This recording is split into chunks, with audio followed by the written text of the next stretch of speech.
All right, everybody, we're going to call the meeting of ISD 361 School Board to order. We'll do a roll call. Mike Holden. Here. Michelle Hebner. Here. Tony Corpy. Here. Jennifer Windows. Here. Ted Saxton here. Terry Murray. Roxanne Skokstad-Deach. Rox, your mic's muted, but I can see that you're here.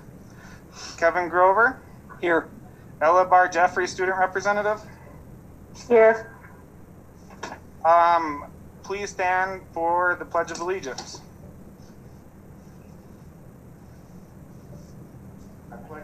Allegiance to the flag of the United States of America and to the republic for which we stand, one nation, under God, indivisible, with liberty and justice for all. Mute all. And then we can unmute as we need to. Okay. Test. Am I muted? Test. Yeah, you're good. Okay, the first thing on the agenda is to approve the agenda as presented. I'll entertain a motion. So moved. Second. I got a motion by Michelle and a second by Jen.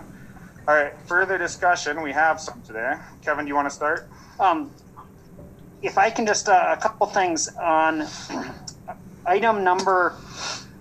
action item number 3. I would like to amend that due to some guidance that's come out to say change, and we're going to say the second and fourth Wednesday of every month to distance learning day for FES kindergarten through grade 5.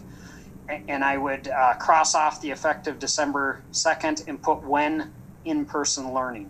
So change to the second and fourth Wednesday of every month to a distance learning day for FES grades kindergarten through grade 5 when in-person learning. And that will account for the required prep time, so to speak, that the governor ordered. And then you should see, I believe, action item number 5. Kevin, will you please put that on the up on the screen? I can't see any of that.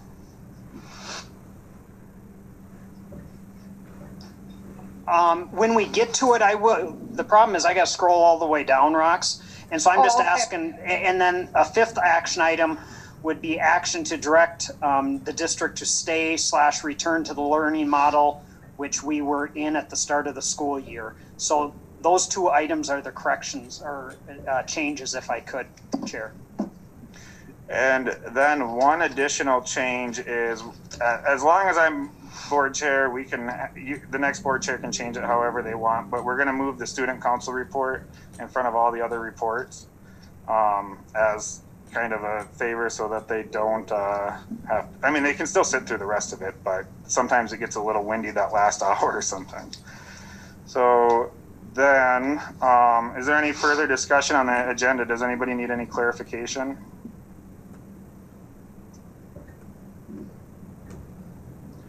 Okay. Then I've got a motion by Michelle and a second by Jen. Any further discussion? Hearing none, we'll call it to a roll call vote. Mike Holden. Yes. Michelle Hebner. Yes. Tony Corpy. Yes. Jennifer Windows. Yes. Ted Saxton, yes. Terry Murray. Yes. Roxanne Skokstad-Deach. Yes. Kevin Grover doesn't vote. Never mind. It carries unanimously. Moving on to open forum, presentation of November Elk Students of the Month. We're going to start with Samantha Christie. All right. Samantha Christie is the Elks November Female Student of the Month. Samantha is an outstanding student who has always challenged herself academically by choosing a demanding academic schedule of honors and concurrent enrollment classes here at Falls High School. She has been on the principal's list throughout her high school career. Outside of the classroom, Samantha is a member of the Minnesota Honor Society. She enjoys volunteering in the community and giving back to others. Samantha volunteers at the Humane Society local food shelf and through various activities through the Minnesota Honor Society. When not being actively involved in her academics and volunteering, she works at Rainy Lake One Stop. Samantha is planning to attend a 4-year university in the fall to pursue a degree in law enforcement. Samantha Christie, the Elks November Female Student of the Month.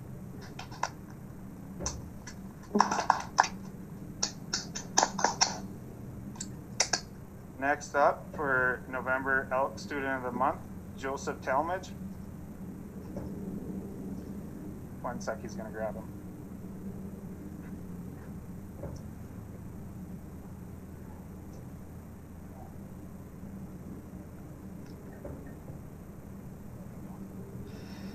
Joe Talmidge is the Elks November Male Student of the Month. Joe is an exceptional student, athlete, and role model in our school. He is a student representative on the Minnesota Honor Society. Joe is currently taking concurrent enrollment classes at Falls High School and has been on the principal's list throughout his high school years. Along with maintaining excellent grades in the classroom, he has been involved in the community, helping in his neighborhood with shoveling, bagging groceries, and volunteering for Minnesota Honor Society activities. Joe has been a member of our hockey and baseball teams throughout his high school career. Last summer, he worked at Shea Shea. Joe is a dedicated individual who strives to succeed in all that he does. Next year, he plans to attend the College of St. Scholastica to pursue a degree in physical therapy and play baseball. Joe Talmidge, the Elks November Male Student of the Month.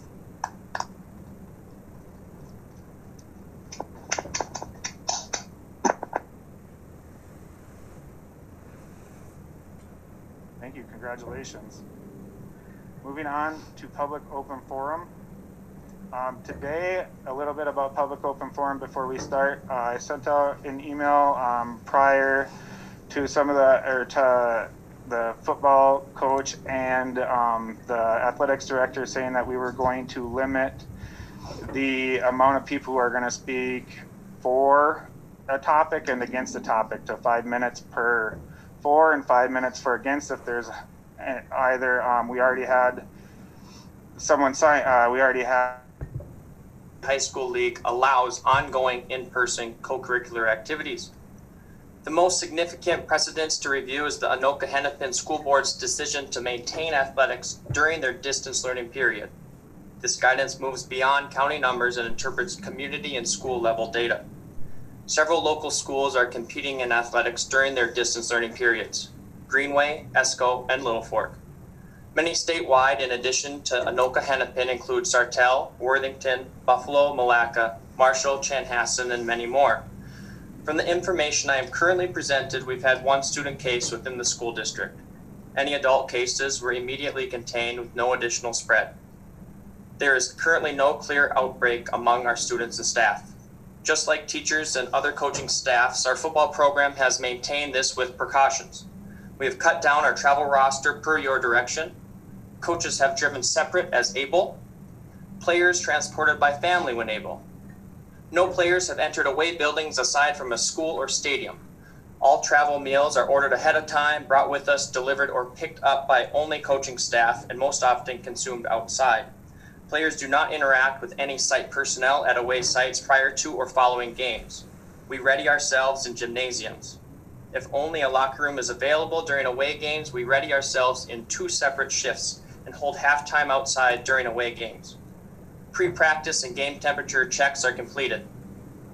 We have had 0 football player, cheerleader, or coaching staff COVID cases since the onset of our practices in July, and any player with a potential family exposure has followed procedures under the advisement of our school nurse. While exhausting, I know all coaching staffs have made and will continue to make modifications to their procedures to improve the safety of our athletes. The maintenance of health within the school and co-curricular programs indicate success. Success of teachers, paras, custodial staff, coaches, and most importantly, students, and their success should not lead to things taken from them. Are we willing to postpone a program if a diagnosis is found? Absolutely, and all participation is, as always, optional. Students are performing significantly lower academically without in-person supports. Emotional and mental health is impacted. Not only have students dealt with the coronavirus this year, they witnessed bullying, politics, racial violence, protests, and riots, with Minnesota at the epicenter. They need all the in-person support and structure we can give. At a time where students are doing so poorly, athletics provides academic accountability. Athletes need to do well in school in order to participate. And studies show that the determination, grit, and responsibility that we coach leads to a 97% graduation success in student athletes, 10% higher than non-athletes. Student athletes have better self-esteem, a closer sense of family, participate more in volunteering, and are less likely to engage in high-risk behaviors such as drug and tobacco use. Most importantly, the development of respect, discipline, grit, and sense of belonging provided through athletics is reflected in life after school. As noted, many districts acknowledge and value their co-curricular activities and their impacts on school culture, physical well-being, and academic performance. We made modifications to improve student safety in teaching and coaching this fall. This can be maintained for ongoing success. Please approve ongoing co-curricular activities during a distance learning period. Students need all the in-person supports we can safely provide. I'll yield the final minute of my time to head boys swimming coach Steve Joslin. Stampede. All right, Steve. There we go. How do you follow that? What a great spokesperson for our extracurricular activities. I was just looking for our boys team. So thanks for allowing me a little time here. At this time, we're just asking for practice sessions only. There's many districts that have protocols in place for much larger numbers and staff than what we have here. If the school board would allow our team to follow these guidelines in practice, but not compete in any meet, home or away, I believe that would still be very prudent. It would allow the swimmers to gain the benefits of swimming and the conditioning needed if the season is to resume at a later date. Conditions with COVID-19 can change very quickly, but I believe the protocol for having a safe environment in the pool is very obtainable with an extremely low amount of risk. The CDC has stated that properly maintained swimming pools do not allow the spread of COVID-19 and make the virus dormant. The size of our team and conditions in which they would practice, I believe, to be the safest sport by its very nature and the venue. We currently only have 15 swimmers and can handle many more very safely. Again, we are asking for practices only. Thank you so much. Thank you very much. Is there anybody in the audience that would like to address any other topic?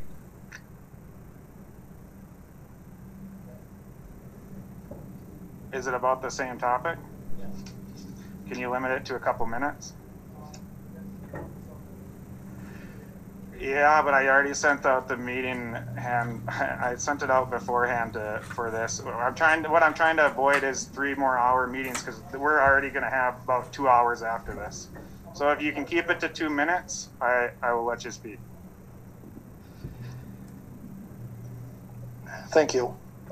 I stand before you tonight as a community member, physical education and health teacher, college baseball coach for over 25 years, 30 plus year military veteran for serving the state of Minnesota, and also a parent of a 2019 graduate, a senior in high school, and a 6th grader. And my kids are motivated to do well in school because of the activities that are provided. Our district provides so many activities. I looked it up today and I couldn't believe what we offer. All of these activities are an extension of our school day and ways for our district can improve the opportunities for students to stay motivated in their academic efforts. The Minnesota State High School League's mission statement is to provide educational opportunities for students through interscholastic athletics, fine art programs, and provide leadership and support for member schools. Education and leadership for a lifetime. Here's some facts. Students that participate in extracurricular activities do better academically in school. Being physically active improves one's mental health and has a direct impact on academic success. The rate of COVID impacting school-age children is minimal. Look at the numbers, very minimal. Our student population does not currently have a lot of COVID issues, unfortunately, where our issues fall is in our adult community, and those people need to be more responsible. Our teams continue to follow all COVID protocol, like Seth said, and if we don't continue to provide opportunities for positive experiences through extracurricular activities, we will see the negative impacts in our academics. With idle time, students will turn to other things that can have negative consequences like drinking, smoking, and vaping, etc. Right now, 1 in 4 people deal with a mental health issue, and this is worsening due to COVID. Youth mental health is worsening. 9.7% of youth in the United States have severe major depression. That's compared to 9.2% last year at this same time. I know that we are in a pandemic, and I am as concerned as anybody else. However, as a health professional, coach, and a parent of a senior in high school and a sixth grader that are both very active in their activities, I am more concerned about the mental health of our students and the mental health of my children. And All right, Josh, can you wrap it up, please? Yes, I will. Mental health of my students and the mental health of my children, and I'm less concerned about COVID and more concerned about their mental health.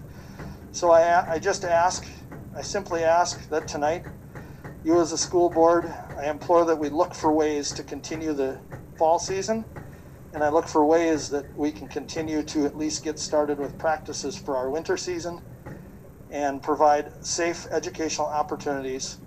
Please vote yes for continuing to move forward with extracurricular activities. Thank you. He's dying. Sorry about that. Did you hear my second, Ted? This rocks. Yes, I did. Okay. So I got a motion by Mike and a second by Rox. Does anybody need any further clarification on any of the on the consent agenda items? Can I just make one comment, Ted? Absolutely. Just so everyone's aware, looking at number 7, which is to approve a nonprofit agency agreement to host a food bank with Second Harvest North Central Food Bank.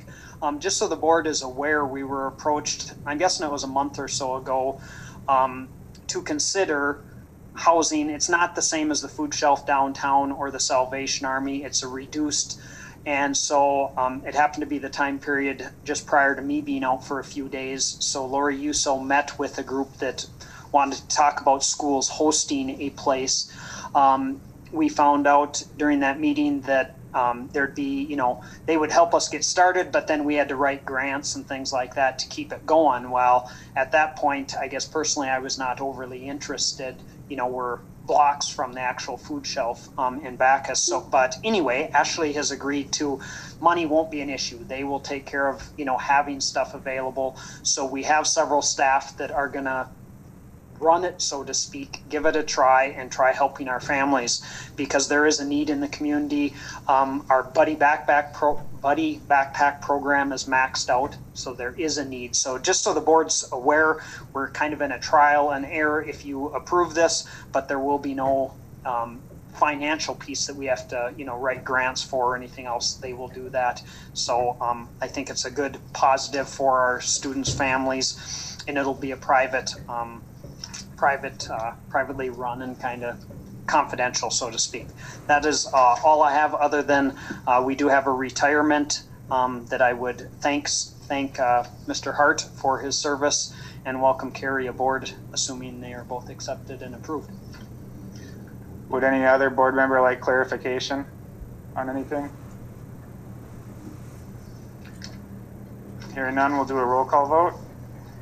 Mike Holden? Yes. Michelle Hebner? Yes. Tony Corpy? Yes. Jennifer Windows? Yes. Ted Saxon, yes. Terry Murray? Yes. Roxanne Skopstad Deach? Yes. Carries unanimously. Moving on to action items, acceptance of resolution of gifts and donations. Read it up for me, Kevin. Yep. Thanks.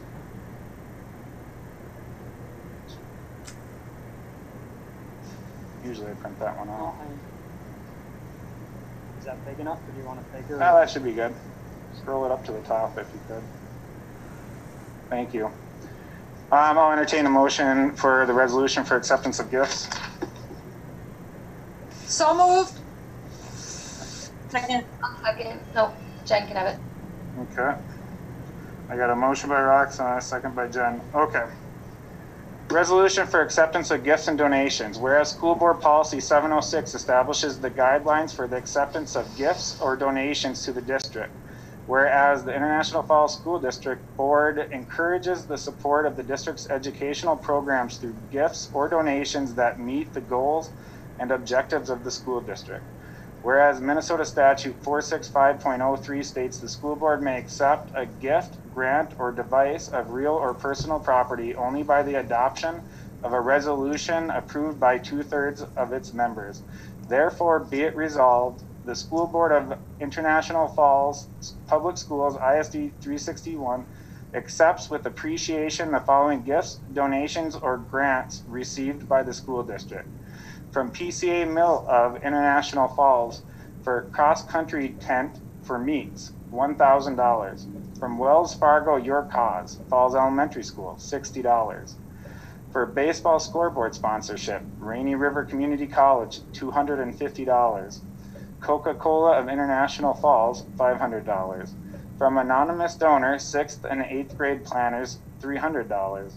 From basketball boosters for Sheila Field treatment, $530. I have a motion by Rox and a second by Jen. Is there any further discussion? Hearing none, we'll call it to a roll call vote. Mike Holden? Yes. Michelle Hebner? Yes. Tony Corpy? Yes. Jennifer Windows? Yes. Ted Saxton, yes. Terry Murray? Yes. Roxanne Skogstad Deach? Yes. It carries unanimously. Action item number 2, adopt district goals for November 2020 through June 2021 per attached. I'll entertain a motion. So moved. Do I have a second? Second. I got a motion by Michelle and a second by Mike. Further discussion. So what is up before you here is what the, I'm going to say, subcommittee kind of came up with. For the most part, as we met in work session, I forget, a couple weeks ago, whatever, it's COVID related for the most part, and it's, I think, well put together and kind of directing us to meet the needs and monitor and report back, which we will continue to do. And like I say, it's open. I left some comments in there that technically could come out, but I wanted the extra. And again, I think Jen and Rox and Ted, I think, for helping develop and I think putting a good product together. Anybody else have anything to add?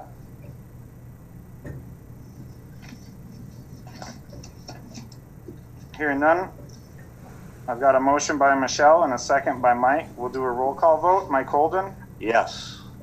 Michelle Hebner? Yes. Tony Corpy? Yes. Jennifer Windows? Yes. Ted Saxon, yes. Terry Murray? Yes. Roxanne Skogstad Deach? Yes. Okay.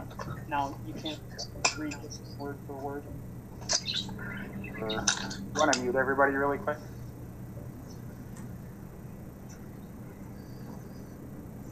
Okay. For number 3? Yep. No, I have it.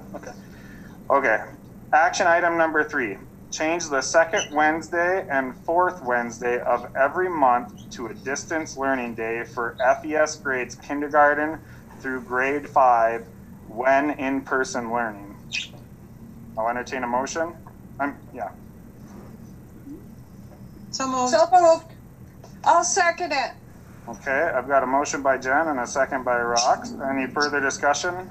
This is out of our work group that we had, the last one we had, I guess, was one of the things we were going to do to help the elementary schools. We originally, if the group remember, we're going to take one Wednesday a month.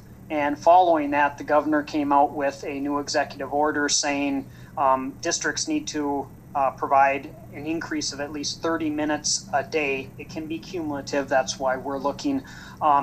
And so to meet that, we really need 2 days a month. And so when we say distance learning day, they will provide work for the students, most likely have a check-in or something along that line. But majority of the day is prep for contacting students, preparing for whatever learning we're in, whether it's distance, hybrid. It would go into effect the fourth Wednesday if it's approved. I don't have the date in front of me. Okay. Anybody have any other questions on that?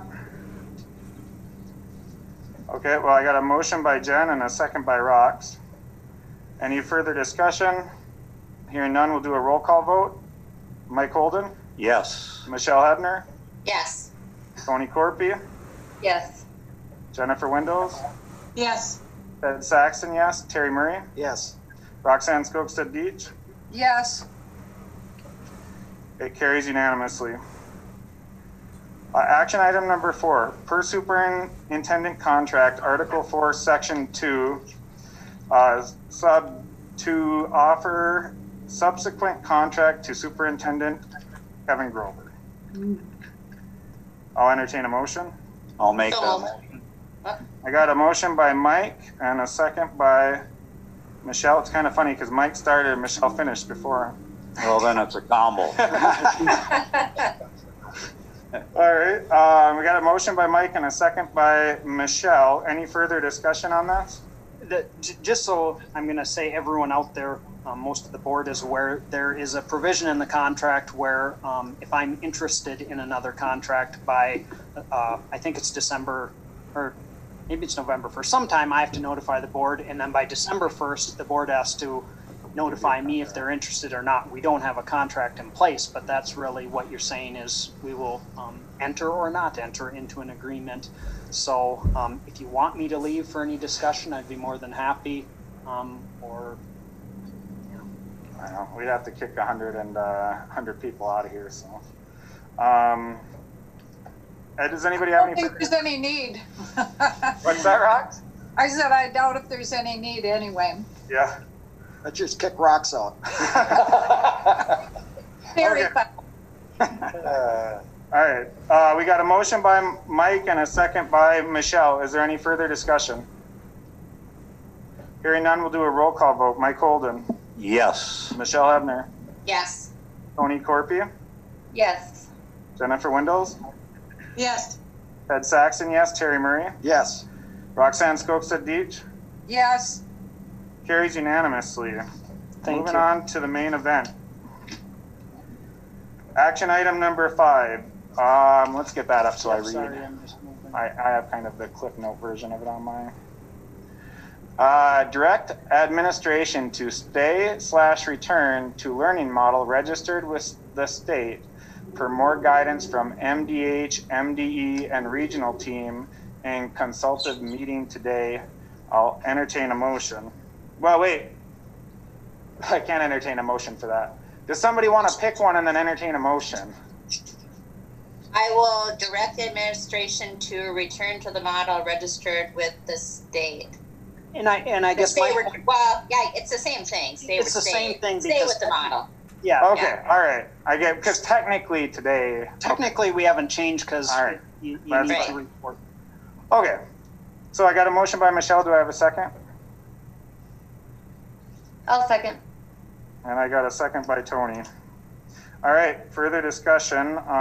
Kevin, do you want to start it? Yep, if I can kind of, I'm just going to kind of go from where we're at. A week and a half, maybe 2 weeks ago, our numbers, which numbers are a guiding piece, the board is aware we've talked, and things have changed obviously since September or whenever you want to say we started, down this road.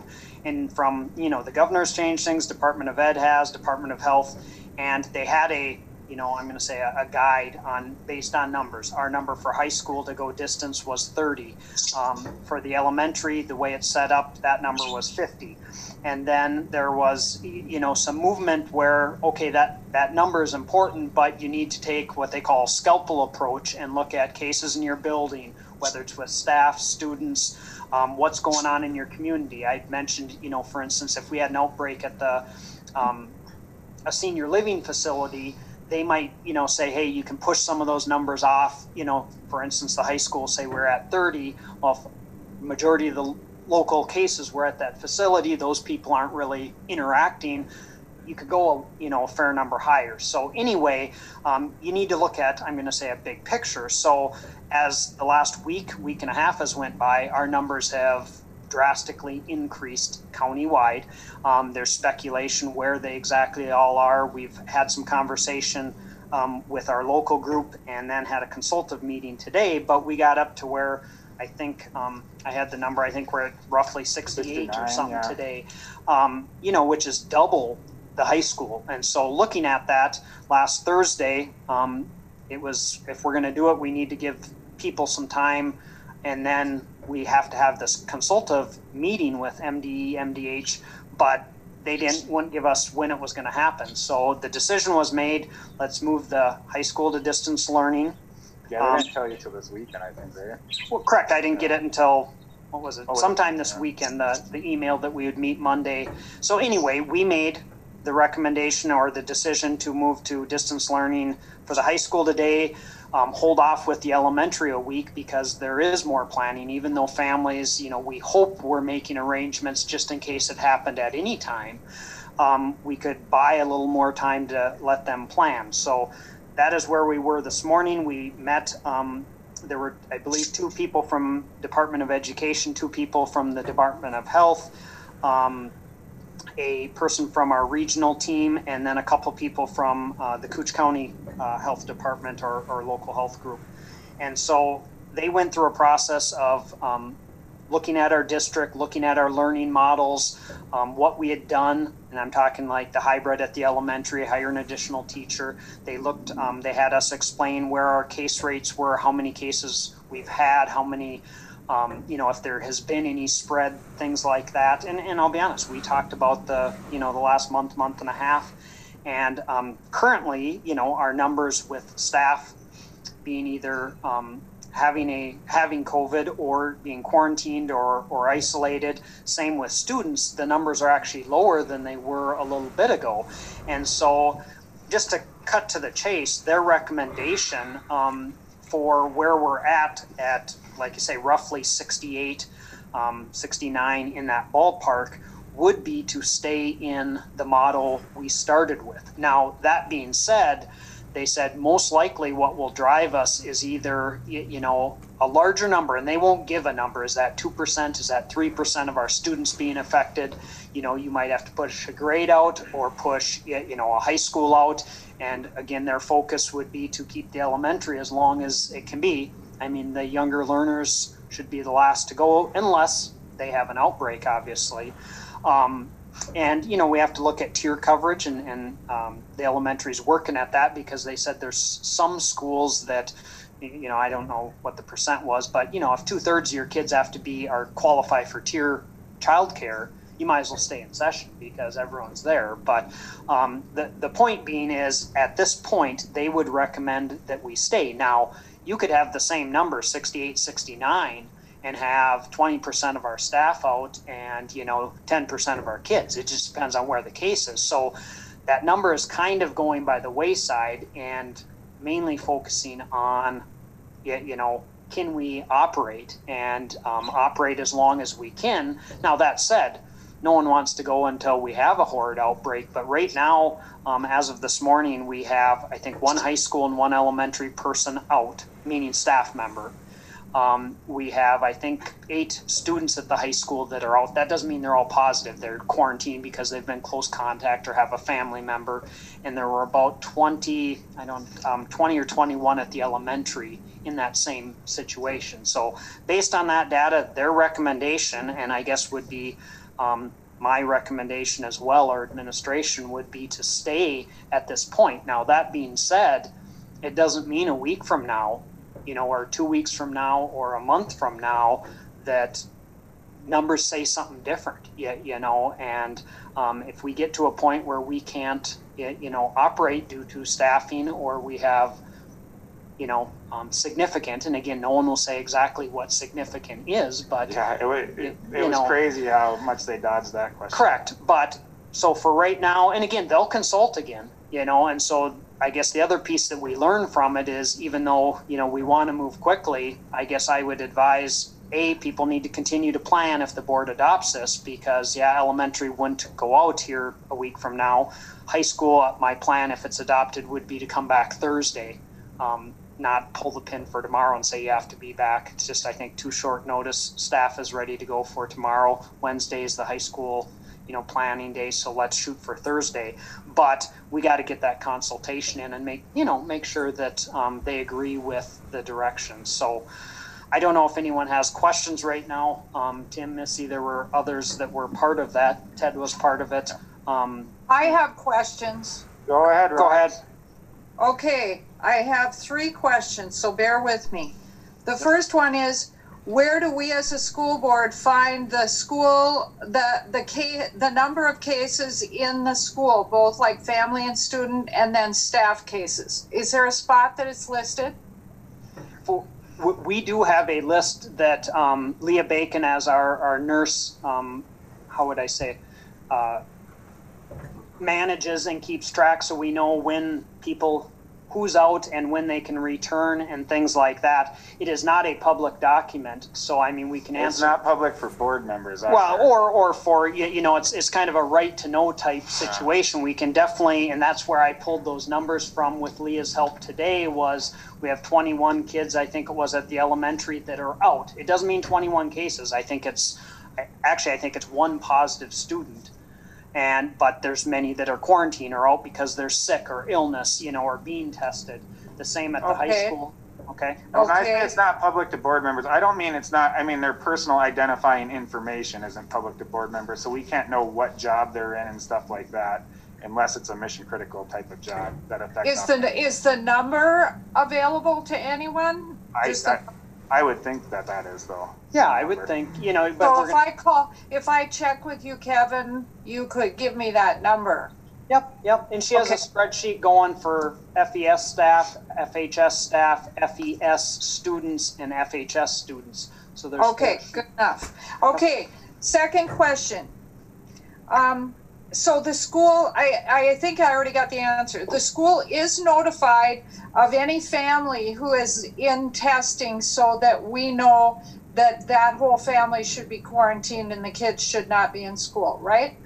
Not necessarily. In talking with Leah, she has to do what I think it's called a red cap survey, and that's reporting incidences that we are aware of. Like if a student comes sick here or a staff member becomes sick and goes to be tested, we fill that data out, report, and that starts the investigation. As long as we do that and those people go through the testing, MDH doesn't contact us necessarily. Now, I'm just using myself as an example. If Saturday I went out and got tested, if I didn't report this is where I worked, there are, I think, ways around the system. I'm just being honest. Or if a family takes a student in, not during us knowing anything, I don't know if we will be notified, or if it is, it will be down the road, Leah said, because a red cap survey won't eventually come through on someone. But so again, we are relying on the public to be upfront and honest, and it's kind of like being sick normally. If someone doesn't tell you they feel bad and they don't look pale white, I don't know if we'll always know. I'm just being honest. Okay, and my third question is, can we get some sort of a plan in writing? And when you guys say that, the committee, the board, the people that helped come to the conclusion today, that was a mixture of people, they couldn't even tell us the number. Can we have some sort of something in writing to help us read it over when we are questioning what on earth is going on? Well, and I'm just going to give you my 2 cents. We tried nailing that down, but as far the closest we got was many of the schools are over 100, higher than 100, and some are still operating because, like us, we have very little in the school right now. That could change tomorrow, like I say, with a number of 60 or 70, or you could go 150, and if it's outside the school, and the other piece is, and again, not saying there's no transmission, we can't prove that piece, but so far, not just our school, but most schools, there's not a lot of transmission being determined. Again, not saying it's zero, but that's, it's just not happening. So the tough part is to say, draw a line of 100. Okay, if we just said that's the number, we'll go to distance learning. What the Department of Health said is if you hit 100, you might have 0 cases in school at that time, or you might have all kinds. And that's where they're kind of going away from that number, going, you need to see a problem. And they said, this is just their words, and anyone else on the call can chime in, that most of the time, employees, meaning when we get to a point where we just no longer can cover, and that seems like that's a high number, but it's not. We have very small subpool. We've covered creatively. Most days we've been short on paras or a teacher or different things. So it doesn't mean we just can't cover one teacher, but when you get to that point, or some schools have went out because transportation is shot. Okay. Okay, so then I guess what I'm saying is I'm not asking for a number in writing. I'm asking for some sort of a description in writing, whether it be a description of what you just said that says that, variables will be this, and this. I mean something. We have nothing in writing right now that we can read over at home and as board members to say, help me understand it once again. I got to reread it again. Rox, you do have plenty of things in writing if you visited the Minnesota Department of Health website and you look at the Quick Start Guide that's located on ISD 361's website, not to mention other numerous documents. However, this just happened at 1:30. Yeah. So we're still figuring out what we're doing. Yeah, but Ted, what I'm saying is right now, even you and Kevin, I know we're rather surprised. So we don't have anything in writing that's been sitting out there that none of us, including you guys, said, oh, well, that's on the website. I anticipated that. No, we really didn't. So once they said it affects operations is when they said that's when you draw the line pretty much. I think our restart blueprint, just to be honest, will be updated because we do have to clarify some now, on that piece that. The sports piece is up to date on it too. Well, and we'll talk about that later. And obviously this motion, if we're in session, I think it should be pointed out, activities would continue unless the board directs it differently. That's the way we were operating earlier. I would like to get through this first, and then under my report, I would like That's some where you want to guidance. talk about but okay, no, so all I'm saying is that I heard you say we need to revise our blueprint. All I'm saying is I would like to have the blueprint somewhere labeled that says Blueprint 4, and so we can look at it. Okay, it's on the website, Rox. It's on our school website. Yeah, I mean, not the updated one that you're talking about now, but. What I'm saying is the updated one. Okay. Yep, we'll get there. Thank you. Right. Who's next? Yep, go ahead, Mike. You want to get by the mic, though? Yeah. Okay. So we had a motion here, and I want to make sure I know what I'm voting for, okay? So if it can be explained again. We've been talking on it for a while. The motion on. Go ahead. The motion on the floor, at least the intention, would be to why it says, how do I say this? Stay/return. Technically, we said high school's going out effective today. We haven't reported it to the state yet, so technically it's not official. So what the motion is to go back to either in person, meaning that's what we were at the elementary today. The plan was to go out next week, but to stay in person at the elementary and at the high school, return to the hybrid or stay in the hybrid, however you want to say it. Okay. And again, then we don't report actually a change to the Department of Ed. If you do go out at some point, change models, it is true you have to stay 2 weeks minimum. Okay, and so the group should be aware of that. Is that new? I don't know if it's new. I mean, in our plan says that, but actually in this guidance, which I'll talk about in my report too, it does say that. I mean, we were kind of thinking 2 weeks basis. Minimum, because that's what they say. It takes 2 weeks to kind of numbers. Really, I mean, it can start going down a few every day, but it's going to take that 2 week period. So for the most part, it's to return or stay in what we're in, which would mean activities would also stay unless the board directed differently. Perfect. Can I speak? Yep. You got your mic on? Check and see if you got a green light. Go ahead. Yep, you're good. Yep, okay. Testing. All right. First of all, I'd like to thank you, Roxy, for what you asked for in your information. We don't always agree, but I really think you covered that well, and I think we all need to know as much as possible when a decision is made. I have never had so many emails, texts, and in-person phone calls since I started. And I had to answer them without any knowledge. Now, you could have looked online, I guess, but it didn't seem like it did a lot of good for you guys because it's confusing. And it's very confusing. So I would like Roxy, to be know what's going on. I did call, or I texted every board member after, and then I did not talk to Mike this last time because Kevin reached out, and I called all the board members with priority based on the people going to inform it. There was no delay, and everything that was fed to me was fed right back to Kevin. So there was no delay as far as when Kevin got information to when you guys got information. As far as how the decisions and stuff were made, I already went over that when we talked about the cheerleading on how we give him administrative power, and he checks with the consensus, checks the temperature to make sure we have his back, and that's what happened after I reported each decision or each opinion to him.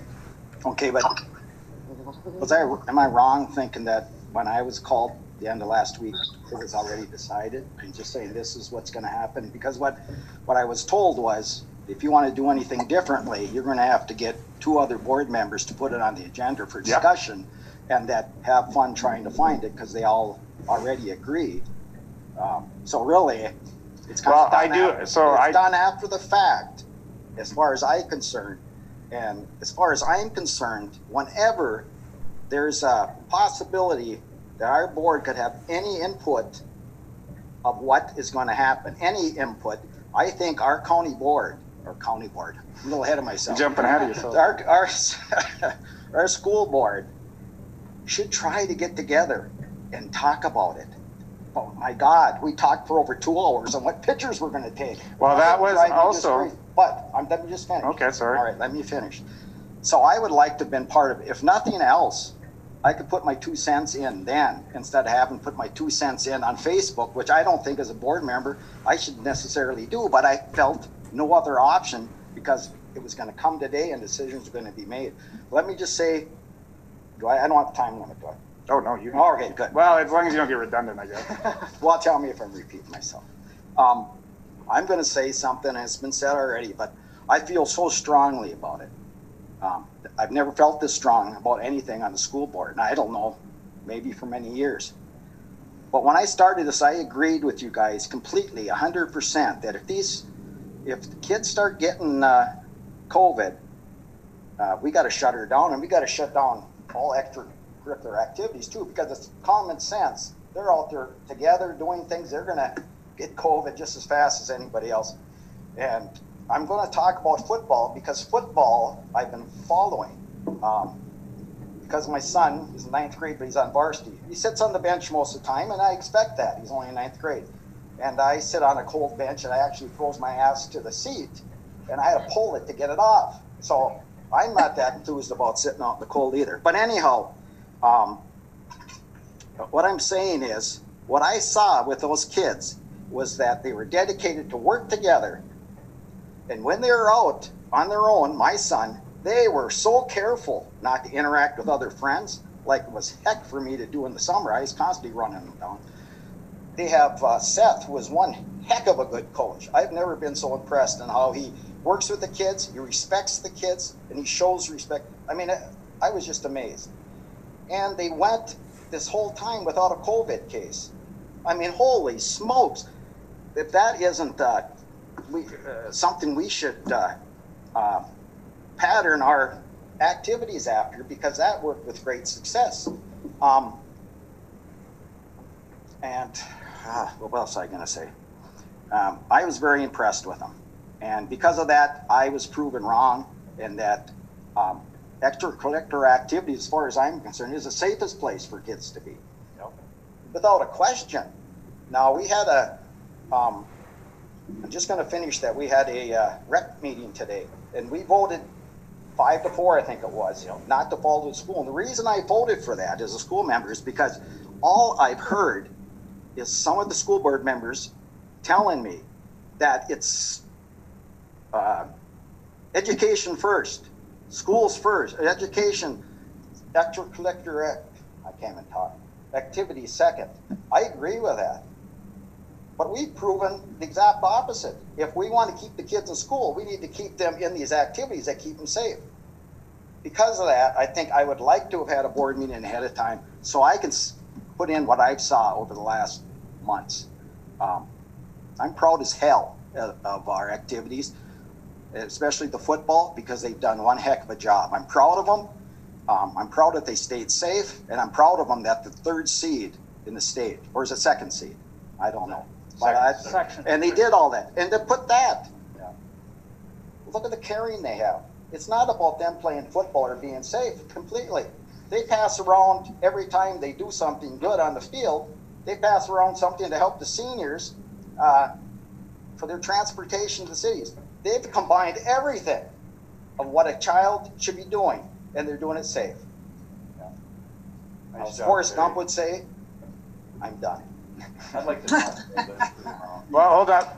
You already, I'm not let you talk, but since you had a turn, we'll see if anybody else has a turn, and then you can go back to you. Would anybody else like to speak at this moment? A board member, sorry, it's not open to the public. Ted, can I just answer a couple things?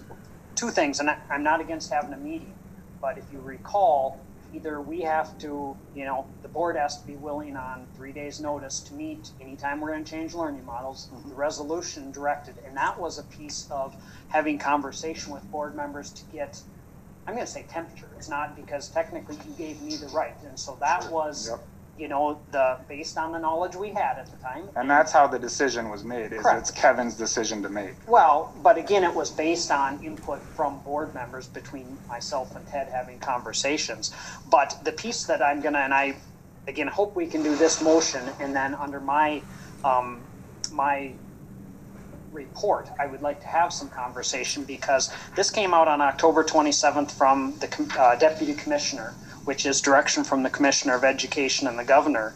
And it says, if your data indicates that substantial uncontrolled community spread is occurring, and or there is significant degree of impact on the school community with multiple confirmed cases or outbreaks occurring among students and staff, then you must move to distance learning and I'm just going to highlight, discontinue activities. Now, there are districts that are going against that, and I don't know what liability that is. We can make that choice. You would not want somebody to die from COVID going against that. Again, we got to be willing to wait for our consultation. If they would have said today, yeah, it looks like, you really should go this direction here. And again, that's where I want the board to come to a consensus. Rec came to a consensus today.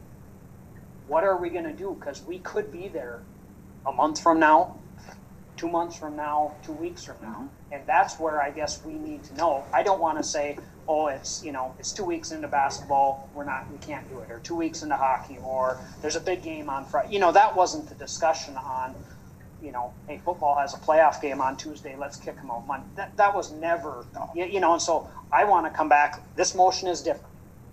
I would like to come back to that because, again, there are schools going against this. But I want you to direct me then if that's what you want, or if their recommendation or the consultation is you probably should go, what are we going to do with activities so that it's not, tomorrow night's our big game. Can't you hold off one day? Or, our Mondays are big. I want direction. And that's the direction we had. Things change. And it could change again down the road. So I guess that's what I'm asking, not in this. We'll talk about it more down the road. And if you want a meeting... Could I? No. Brox, did you have something? I just wanted to, we keep as board members, we do seem to be like the central depository for all of these reports of what happens in these sports. And boy, a lot of us have heard, as much as, you know, Terry and I agree on we need to have a good plan. I'm not sure that Terry and I agree on the, you know, the end result, which is fine. But we hear a lot of stories about, you know, these spaghetti feeds and these gatherings too. And I think at some point tonight we have to talk about that too. Absolutely. Can I speak again on that spaghetti feed? That's one thing that was concerning to me, the spaghetti feed for the football team. And I asked my son specifically what they did to be safe. And I was more than satisfied how they handled that to be safe. Unless he's pulling wool over my eyes, which he's done before. Probably not on that though. But one thing I need to ask before is this motion mean, and again, I'm just thinking of football, I'm sorry, that they're going to play, because if we don't open until Thursday, we need to, can they play in that game Tuesday for a playoff? Correct. Yeah. From my stance, it would be effective instantly. Okay, I just don't think we can, you know, tell students they got to be back tomorrow. Yeah, you know, I mean, give at least it's a 2-day notice, just like we didn't go out on, hey, you're going to be out tomorrow. I don't think that's fair. So that's my point. Teachers are ready for tomorrow. They can continue with full distance, if you will, planning day, and then Thursday. But effective now, we're back in session. So football would be good. I don't know if volleyball has anything Tuesday. Yeah, you know, that would all be a go if this passes. Last thing on this, I want to thank you, Kevin and Ted, for all that you've done during this. This is a year from heck to be board chair and superintendent, and I commend you guys. And hindsight's 20/20, and you guys don't have that. I should have been Thank a doctor. you very much. You're right. Thank you very much. Mike, I cut you off earlier. I apologize because we kind of went back to people, but, and so it was your turn and you were skipped. Would you like to speak some more? I'm totally impressed with Seth Edisted and his crew, all that he's done with football. Class act. Mike, can you speak into your microphone more, please? Yep.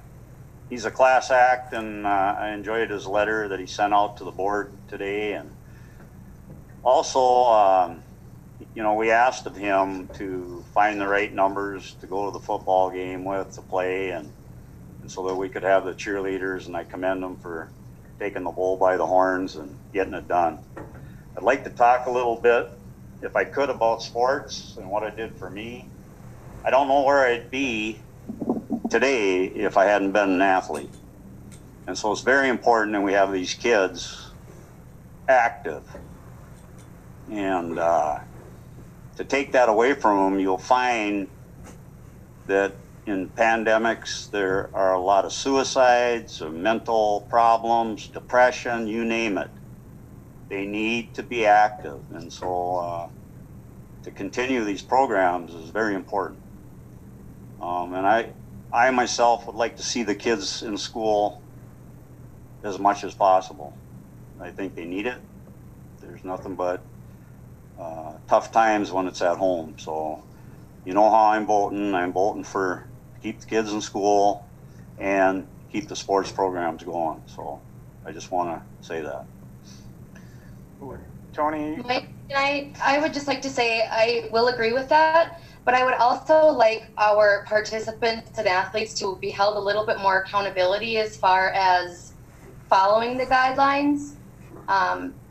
Parties, getting, you know, busted for drinking, things like that. Like, these are our leaders that all of our little people are looking up to.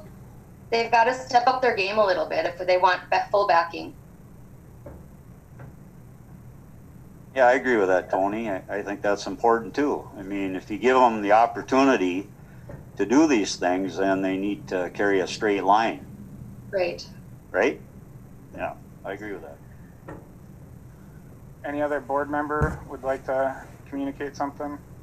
Well, does this mean we're done talking about? No, I'm not done. I'm just letting you guys talk first before I bring it home. Okay, because I guess, I hear stories of people not reporting, parents telling kids not to tell them they got tested, they may be positive, blah, blah, blah. There's all kinds of stories about that, and that scares me. All right. Anybody else? I'll interject a little bit. Okay. I'm going to just speak on the motion that we have in front of us. I really am glad that we have had such wonderful staff and student compliance at school. I applaud the administrators and the nurse who have had to make the calls and ask families to quarantine kids. I believe those mitigation strategies are working because our numbers are going up significantly in the community and they're not coming into the school. So I think that, and that's across the state. So I think that shows broadly, that's across the state, that school transmission has been very low. That said, kids may not be able to get it as easily or spread it as easily, but once staff start getting it, it could be difficult. So I was glad that we were being proactive because staff asked us to be proactive. They said, basically some staff at least asked us to not wait until there's an outbreak before we protect staff and families, because what starts at school does come home to families and vice versa. So I'm glad that we took that proactive stance. I see that the Department of Health has changed what they're recommending a little bit, and if we can continue to do it safely, I'm very much in support of that, because those 1,000 kids need to be in the school as much as possible, safely.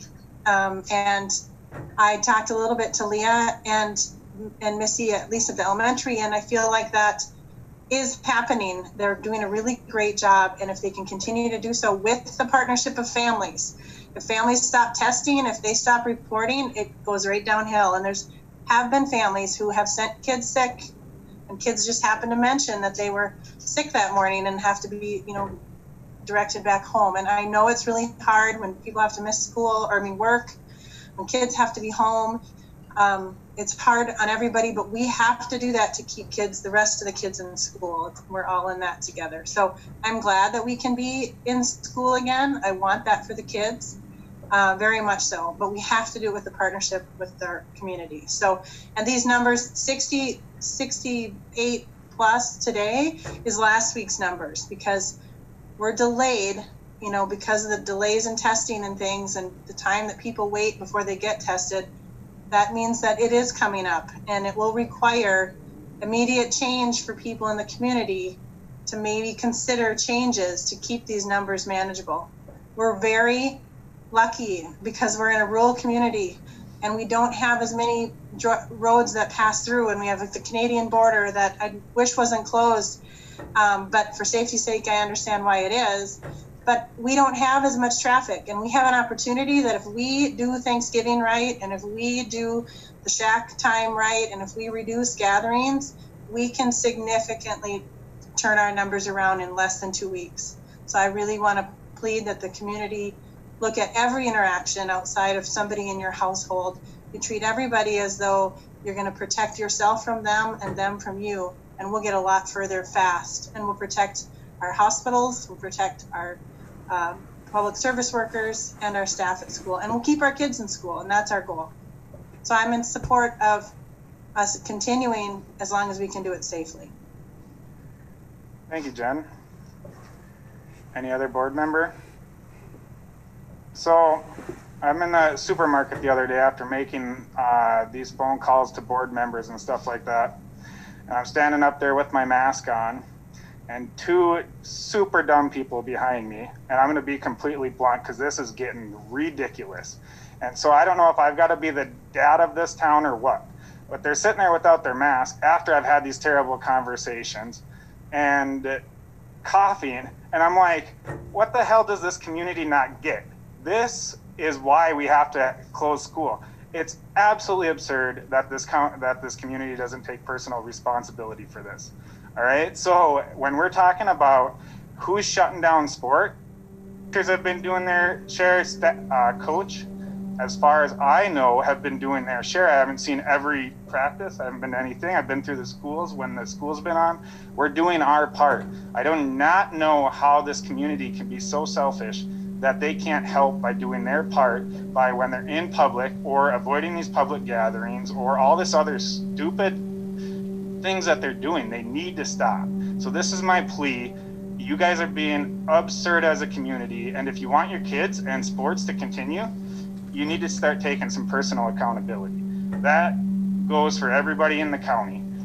And if that pissed a couple of people off, I'll be up for re-election in 2020, vote for the other guy. Anyways, that's my 2 cents about that, because I'm sick of walking around, me being in turmoil, because I'm having to make these tough decisions because nobody else can get their act together. So that's my dad voice for the day. I'd like to commend you on what you said, Ted. Very good. Ted? Yeah, go ahead, Rob. Now I hear that we have moved out of we've moved out of one conversation and into another, and the other, the one that I feel we've moved into is the one about our entire community. And so I would like to have a turn for just like 2 minutes, if you would indulge me, to talk to our community. Well, I think I already ruined, I've already been a bad board chair now. So since you called me out on it, I guess, go ahead. Okay. So many people carry the virus with no symptoms and probably think it's no big thing. However, people without symptoms breed and feed the virus. If people did not get and pass the virus, then the virus would die. Instead, this terrible germ lives on. And as it lives on, there are a number of people who get so sick, they have to go to the hospital. And these include healthy young adults, children, infants, as well as older people. And here in International Falls, that means we have to use our financially strapped ambulance service to drive them to a very busy, overrun hospital out of town that struggles to find a bed for them, to find enough protective gear to keep medical staff safe, and to get medicine and equipment to try and save those people's lives. What those sick people often experience are not being able to take more than a few sips of air, high fevers, and severe coughing. Can you imagine what it's like not being able to breathe, and on top of that, to not have loved ones with you while you may be dying? I don't care one iota if people want to have fun and are tired of the cramp in their lifestyle. At least they are alive. I almost lost my daughter when she was 18 months old. I sat with my mother while she was dying. Anyone who contributes to breeding this germ so it can continue to live is shameful. This kind of germ is like pollution. If it didn't hurt your lungs, you can't just turn on a fan and blow it away. It remains if you feed it. My niece, who is a nurse, just turned away 140 people with COVID because their hospital was full. 18 of their nurses have it too. Children's symptoms can be things like inflammation of their heart, lungs, and brain. No one knows how long the virus will affect your body if you are lucky enough to get over it. The chickenpox virus can cause painful shingles over and over years later. The HIV virus lasts forever and can cause cancer, liver disease, cognitive disorders, etc. We don't yet know what the COVID virus does to people long term. Dr. Fauci says people with the notion that it is just a virus are careless, lazy, and heartless. So, as for me, I go with the science that we place our pride in schools for teaching. Science says, be careful and wait, and so do I. Thank you. Thank you. Thanks, Rox. All right, we still are in the discussion phase for action item number 5. Anybody else? Any other board members? Michelle, was your hand up or are you just moving your camera? I was just moving my camera. Okay, sorry. Yeah. You don't have to weigh in. I thought you were raising your hand. Yeah, no, I was gonna jump in, but I think that everybody has pretty much covered all of the topics. All right, thanks, Michelle. Yep. All right, last chance for further discussion by board members. All right, I've got a motion by Michelle and a second by Tony to go back to, or to stay in the learning model that we have. We'll do a roll call vote. Mike Holden. Yes. Michelle Hebner. Yes. Tony Corpy. Yes. Jennifer Windows. Yes. Ted Saxton, yes. Terry Murray. Yes. Roxanne Skogstad-Deach. Yes. It carries 7-0. The motion is approved. Okay, this is where we switched up the report order. So we're going to go on to the Student Council. Ella Barr Jeffries for your report. Hi, thanks for letting me budge ahead a little bit. I had one other thing come up tonight. So what Student Council has going on lately, we've started working more in depth with Mr. McDonald's class to build the little free library that will eventually and hopefully go up outside of our high school. So I'm really excited about that. We were also able to do a virtual homecoming relatively safely. We did have some concerns come up, so that's just information that we're going to use in the future for when we do virtual pet fests and whatnot. But I know we all really enjoyed just being able to have something for homecoming. We also just concluded our pie sales fundraiser, which is our biggest student council fundraiser for the year. So we were also able to do that safely. We are currently doing a food drive within the school through November 20th, and it is a homeroom classroom competition. So we are looking at doing some modifications to meet the needs since we are now doing distance. So we will have updates on that, but whatever donations we get for that, we'll be splitting that between the food shelf at Bacchus and then the food shelf that will be the new confidential one at the school as well. We also have a clothing drive coming up. That will be November 30th through December 4th. And we are looking at making possible modifications to that as well, since again, we are distanced. But all donations we get from that are going to be split between the the clothes closet at St. Thomas and the Little Fork Ambulance Thrift Store, as well as the Salvation Army this year. So not just one location, we're doing all three this year. Another thing I'm really excited about is we are doing our first ever virtual student summit meeting. And what's cool about this is it's happening tomorrow night.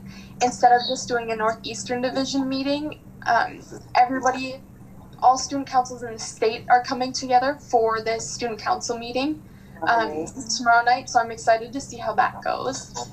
And lastly, we have started planning Winter Sports Week. We're not sure when it's going to be yet, because usually that's when we have the most home games during winters, but we do have the planning underway for that. But that is all I have for you tonight. Thank you, Ellie. You're gone now, but Melissa Tate, elementary principal. Thank you. Our enrollment numbers are at 457. That's up 2 from last month. And then I just want to thank the elementary staff for their diligence in, helping be a role model in masking and social distancing, because our staff are really working hard, both teachers and paras, custodians, everybody reminding kids to social distance and wear their mask, and things are really going really well. The kids, I know I say this every meeting, but they're really happy to be here. So I put that on the staff and attribute that to the staff and the way that the staff are in with the kids. So that's very positive. And then another positive thing that we have happening is recently one of my staff shared a a Bookworm vending machine on Facebook. I don't know if any of you guys saw that, but it's like a vending machine that you can put books from, and kids get tokens, and it's based on a reward system. And we probably will tie that into our Student of the Month and our PBIS program. At any rate, I had reached out to PCA, and I had plans to reach out to other places, but I just said we're thinking about getting one of these machines at our school. We think it would be very positive, and kind of talked about how I would use it. And Mrs. Lyman just said, Lori Lyman just said, they just covered the cost of the vending machine. So they did $4,500 for us to purchase a Bookworm vending machine. So our elementary school will be getting a Bookworm vending machine.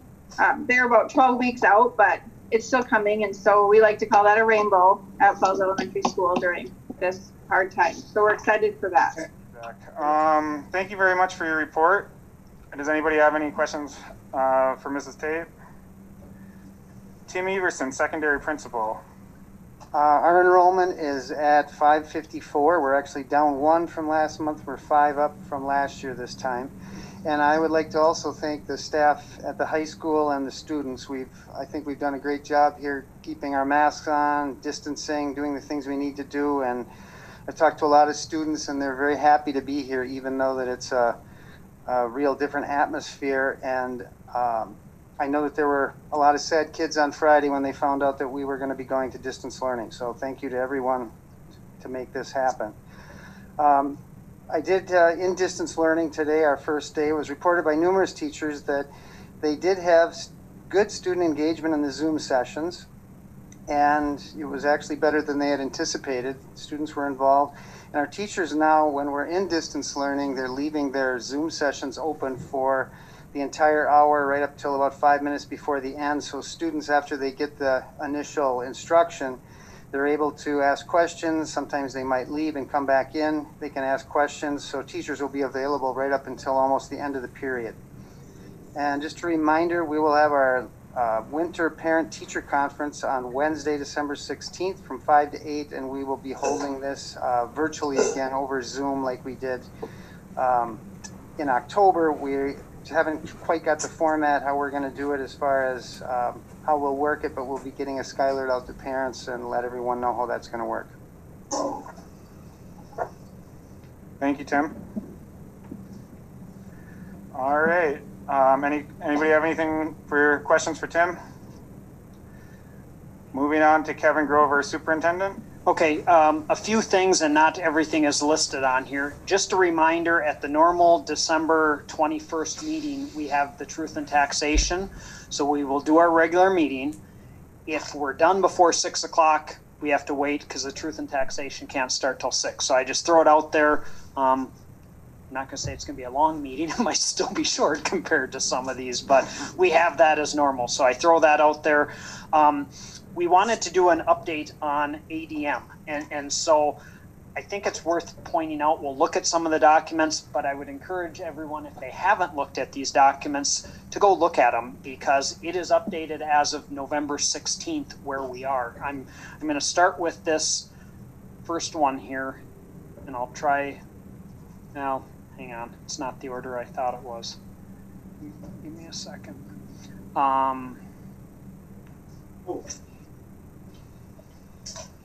Right here. I'm not going to read word for word, but if you look at this, that FY21 ADM projection, it's kind of the indent there, that was used for fiscal 21. That was, what we used last February was for 953.3 ADM. Okay, that's adjusted. It's not a head count, that's total. Okay, right now, as of November 16th, we're at 941.3. So I just pointed out to the board that we overall adjusted ADM. It's not a head count. We're down roughly, 12 students. Okay, and so that is significant. You could say it could be better, could be worse. Again, that was a projection. So that 953 was no one who was graduating, having an estimate of who was moving on, staying, and this and that. Those other sheets will go through grade by grade projection, show you, how many came forward, how many left, how many resident. It's just something we need to keep in mind, or just be aware of. Okay, makes sense. Questions? I would encourage you to look at. There's 4 other sheets in there. There's some graphs, and like I say, it's not meant to be, scary or anything else. It's where we're at as of well. I mean, it's not. It's a county-wide population. Well, correct. I mean, but again, it's taken. You can look at, like I say, I'm just picking on another one here. Grade by grade, I'll show you the last 5 years. Where the numbers are. It's an update. Okay, so take some time, look at it. If you have further questions, because we will get into, at least some of us, some of you are leaving us, but January, February, we'll start looking at budgets again. So it's an update of where we're at, good, bad, or indifferent. Next item, and I hope it'll work because we kind of took a date. The auditors have our audit ready to go. And they can't do the 21st, and actually Mondays are kind of booked. I think it was Mondays, but they threw out December 9th at 5 o'clock. The only thing that would be on there would be the audit presentation, unless something comes up ahead of time here.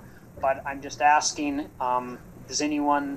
Is that we usually do that for about an hour, maybe? Well, yeah, usually they'll do it Zoom. Normally, Shelby would come up, or Shelby's with Ellers. They would come up and present, but it's going to be a Zoom presentation, so I'm guessing 20, 25 minutes, half hour, unless we have lots of questions or we don't know the results yet. Yeah, I guess. Unless it's... let's hope we don't have lots of questions. So that's December 9th. Let me know if it won't work. And again, hopefully it'll work for most people. The COVID update, I think for the most part, we've talked through a bunch of it, but again, I would like to go back and at least get a plan. We can update our plan. I respect that. Get our blueprint. We're living and learning, but I do want to figure out what are we going to do? What is the board stance on activities if we get to a point where we have, and again, I'm just going to say cases because we've had cases in school, but whether it's significant, we feel it's big enough. If we can't staff the place any longer adequately, whether it's bus drivers that drive us out, whatever it may be, if we go to distance learning, are we following, again, MDE and I'm going to say the governor's directive, or are we going to go with some other districts? And I'm not saying it's right or wrong, but I want the board to direct me, and we will update it again in our plan. Our plan was to follow MDE's recommendation, the Safe Learning Plan. There's a variety of things that are outlined in there. Guidance for Minnesota Schools 2021 Plan Guide. It's all addressed in there, and that was from the get-go. And that's why they came out with this guidance. Some districts have went the other way. And so I guess I'm asking the board whether we decide it tonight or do it at some other point. We need direction, meaning administration, so that if, and I hope we don't get to that point, but if we get to that point, it's not looking, again, that was never the case. We're not looking on the calendar saying, okay, when is there a big event coming? Let's wait a day or two. We want to know we'll act as we need to, but how does that affect? So, well, I would, my personal opinion is if we're not in school, we don't have extracurricular activities. And to elaborate on that a little more, I'm pretty disappointed in the rec board's decision today to continue athletics despite what the school would do. I think it sends a terrible message, especially if the school board could say something different right now, obviously. But I think that no matter what the school board said, that the rec commission should have supported that decision. And I think I will do everything legislatively I can now to make that ruling overturn, even if it's absolving the rec board, because I think that was such a terrible decision. Can I speak? Can I speak? Go ahead. All right. Careful about saying I meant what I said, and well, let me speak for my vote, and it was a close vote. I would have voted to follow the school without a question, but I didn't have the information that I thought was adequate enough to make that decision. Everything I saw was that these extracurricular activities are helping our students. And if I could just get information to counter that, which I haven't had, Kevin just read a 2-page thing that says about what they should do when they should, that the Minnesota Department of Education gives guidance on it. I mean, I don't know what you guys are looking for other than what's already written. You know, I don't, maybe I'm old fashioned, but someone tells me, they give me guidance and it doesn't make sense to me. I'm sorry, I have never heard anything yet, nothing yet, other than education is a priority. A lawsuit that comes when we disagree with our guidance. Okay, that's all I'm saying. Then what we need to do is be more open and have discussions like I asked for ahead of time, so that I, as a board member, can agree with you. I was looking. I know I'm supposed to memorize everything we talk about at boards and everything that's in our handbooks, but I can't do that. I've never been able to do that. I really need guidance from a superintendent, which we get, and chairman. Again, I'm forgetting that. But I need to, like we do at school board meetings, we need to get together and talk about it. And I can't go by what we talked about last September and what the guidelines are. And you know what? Our government doesn't always do the right thing. And locally, things are different. And don't be disappointed in the rec board for that, because we're doing what we think are best for the kids. And that's why that decision was made. And only because of that decision. We weren't trying to defy the board. We're trying to do what's right for the kids. You got 9 members who sit on that rec commission, all good people. Nobody said they weren't. I know, talking about dissolving something that's been Yep. around since back in the 30s and 40s. It's done a lot of stuff for the kids. Just a little careful. Can't hear you guys. What? You need your mic. I would be a little careful what you're saying about dissolving. I'm not saying we're not going to have rec sports. I'm saying the way that it's structured right now, that's what I'm talking about. Well, I'm telling you to be careful what you say, because this goes back to the 30s and 40s. Mike, you're not my dad. Don't tell me to be careful for stuff. And you're not my dad either, all right?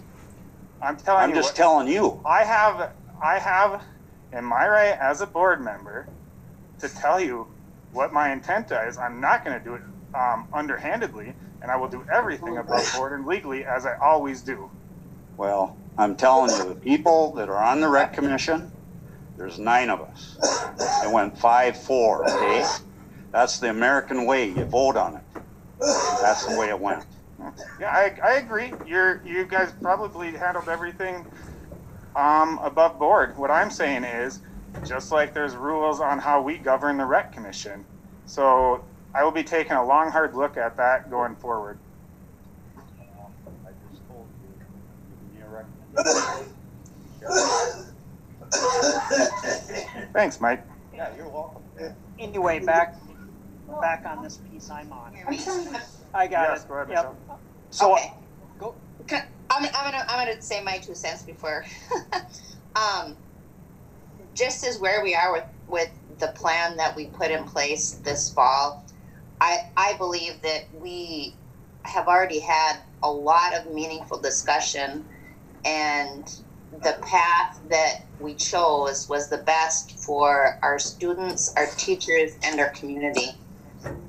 And I don't know that I would be willing to change that at this point. And I also think that we need to respect the Minnesota Department of Health. She didn't mute. And what data that they present to us, and the Minnesota Department of Education, and also their data. There's a lot of people and a lot of research behind the information that they present to us. It is not just our community, it's our whole state. So I feel very comfortable continuing with the plan that we had put in place and the details of it. That's it. Kevin does still need guidance from board members on the main question is, if there is no school, do you want sports? Well, and I think, I guess my recommendation, and again, going back, I will go with Terry. I'm fine with picking a day, whether it's next week, and saying, let's come and let's deal with one item. It's not, it's our item. If the board is willing to. We should do it within a week though, because these numbers are going up. Well, correct. And again, it could be a week, it could be a month, it could be 2 months. I don't know, but that's the piece that seems that is gray. We're going to have another consultation if our numbers, change as far as what's in the building. We're having issues staffing. Board's just got to give us time. It took 3 days. It probably would have been 2 if I wasn't out of here, because there was a little misinformation on when I said, let's have it as soon as possible. So probably within a day, 2 days, we can have that consultation. If they come back with, it's probably time, or it is time to go out. And again, doesn't mean forever. Could be 2 weeks, could be a month, could be 2 months. It could be the rest of the school year. I can't promise that. We need to know what the stance is. And of course, that stance can change. We could get in a month into it and say athletics were down. Board could change their mind. That is an option. But I guess I need to know, because I want the support of at least the majority of the board on what the stance is. And if it's each one comes and argues their case individually, well, at least we know where we stand, and each one has to come. Or if there's, if the state shuts everything down, it's obviously a different story. They opened it up for certain sports, we followed suit. So I guess my thought, because we don't have an action item on the board right now, and I don't think we should add at this point, we approve. So if we could set some time short term, let's put the one item for discussion and potential action. And see what comes out, and talk about activity. And I say sports, it's activities, extracurricular, co-curricular, because there are some things. I got asked a question, student council, for instance, which has been meeting, it's a co-curricular event.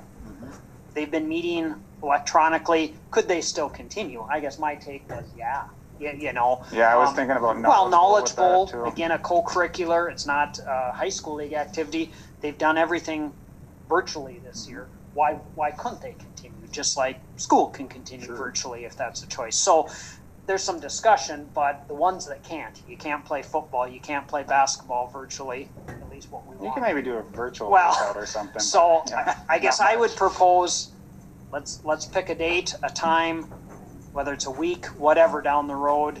Again, everyone has their opinions. We'll come, we'll have a conversation, we'll walk away either all agreeing or agreeing to disagree, and go forward. It can always change, just like the rec commission. I'm just throwing out, a month from now they could change their stance, whether it's right, wrong, or indifferent. That can happen. And so I respect any decision made. Agree to disagree sometimes, but that's the only way I see to follow this, or to kind of discuss more and go forward. That's all I have, unless someone has questions. I'd just like to say thank you on that, Kevin, because that make me personally feel a lot better. When things are real close to one's heart, and discussion really helps. And I appreciate that you're asking us or suggesting us to do it next. I think if we can get a discussion, I don't have to agree with everybody, but I can agree as a whole to vote for it. If I just have some discussion in here, thank you very much. What you guys doing on Friday? How about Monday the 23rd at 5 o'clock? Is that a week from now? Yeah. Yep. That's a week. That would be enough time. That would work for me. Monday the 23rd.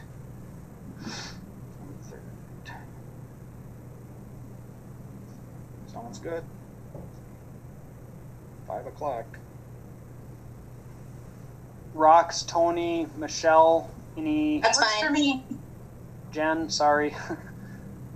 Yeah, works for me. And I guess the only thing I would throw out, I will put some stuff together. I don't know what more other than coming together and having a conversation. Again, like I say, I can dig for lists.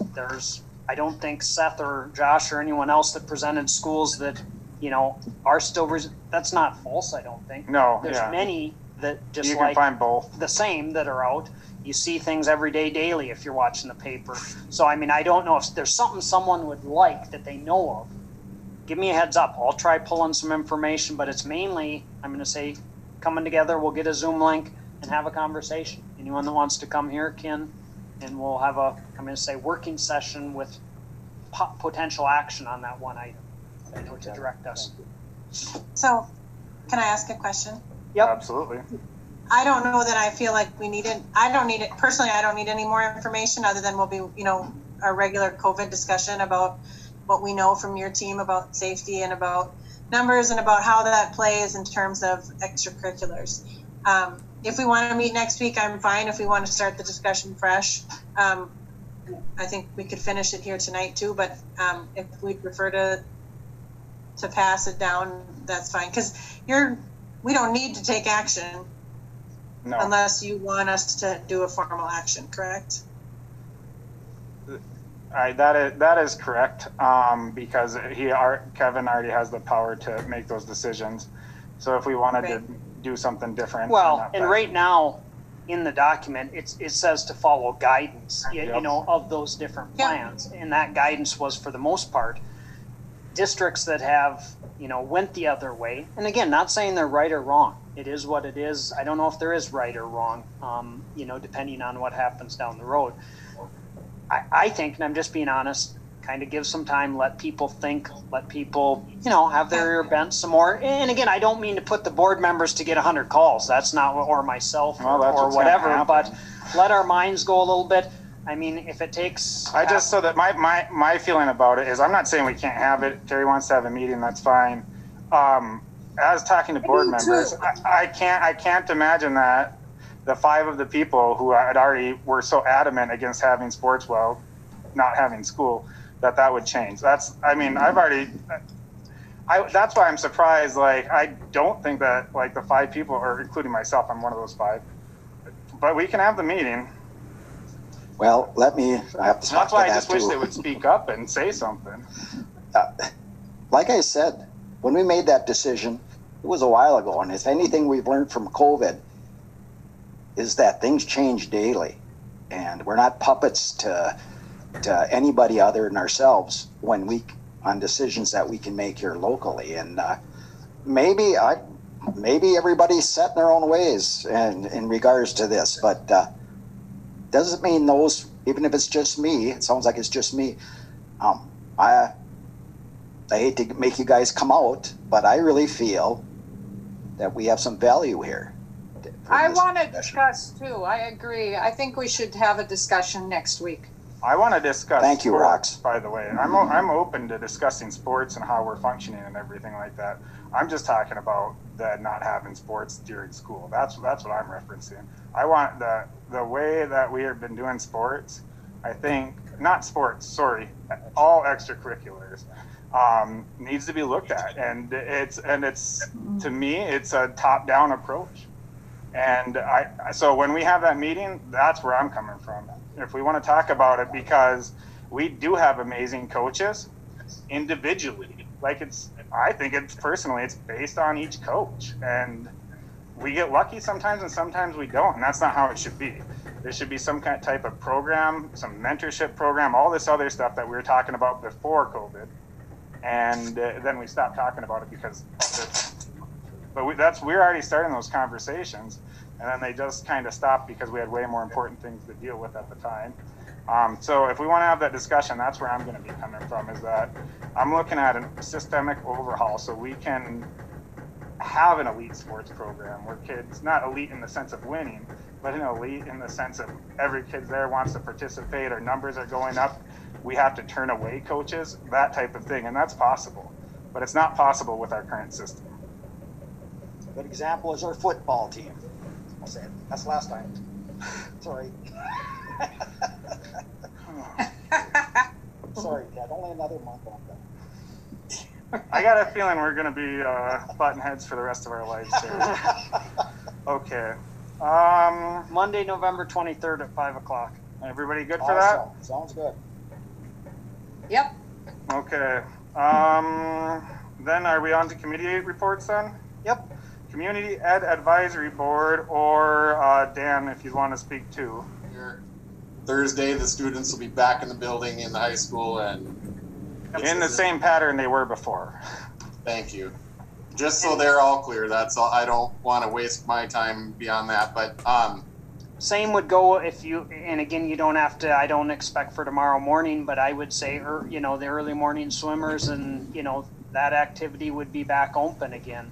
Yeah, I think my son's Taekwondo class. I mean, from the community ed perspective, I'm just taking the approach that if the school doesn't have students in it, it's hard to justify having Taekwondo or blah, blah. So as of Thursday, once students are back in the building and we're operating as normal, I'll resume. Well, you could start up your stuff right now. I think everybody's fine with that. No, and I understand that piece other than the, how do you message that out at 7 o'clock? Yeah, no, that's fine. I'm just letting you know, I don't think that anybody would have a problem with that. Yeah.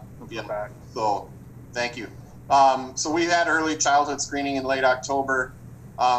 There were a few bumps in the road, probably partially because of this being my first time, but Missy, Lori Humbert, and I are going to sit down and meet at some point between now and the end of the school year to determine how we can more efficiently hold the event. But I mean, we got all of our 4-year-olds screened, and we did some of the things that we obviously needed to do. But I think it could have been a little bit smoother. But that was just because it was my first time. Esports, I had a meeting today with the kids. There's 8 kids signed up, and there's some 6th graders who are also interested. So trying to decide what we should do with that group. Currently, we're just going to run it through the community education office until it shifts towards being more like robotics on the school side. Stacy and I have kind of had several conversations regarding that piece. So we're going to scrimmage during the fall and winter season, and we'll look to field competitive teams in the spring session. We are part of the MNVL, which is only going to cost each member of our team $20 per student. And if there's any sort of financial hardships for the student or whatever, I've let them know that they can come and ask me and we can try to help. We'll be competing against all metro schools at the moment. So Spelling Bee is on tap for spring of 2021. And the PALS programming, we're going to do that to some distance programming for now. Just kind of continue to operate the way we kind of were heading down that road anyway. And then the other stuff that I had was based on just our learning model changing, but now we're back to normal. So programming will resume as normal, like I said, starting Thursday. And then the skiing, once the snow is on the ground, we're going to start offering ski rentals through our office from that donation that we got. So I'm going to worry about that once there's snow, and I'm hoping that'll be like February, maybe March. That's all I've got. Dan, I want to thank you from my group home residents. They're excited about the distance PALS program. And Rox, I'd love to chat. So if there's ideas that you have that we can help that population in terms of from this distance thing that we're kind of trying to sort through. So hopefully you and I can chat offline soon. It's a call I've been meaning to make. Okay, sure. All right. Next up, Recreation Commission. I don't know if anybody knows, but we did a 5-4 vote. Did that happen? So, is there anything else? No, we have a meeting on Wednesday, and if anything comes up, I'll text you. Thank you. Okay. Student Council, we already did. So, does anybody have anything else they want to add before we head out? I'll entertain a motion to adjourn at 6:47. I'll make the motion. Got a motion by Terry and a second by Michelle. We'll do a roll call. Mike Holden? Yes. Michelle Hebner?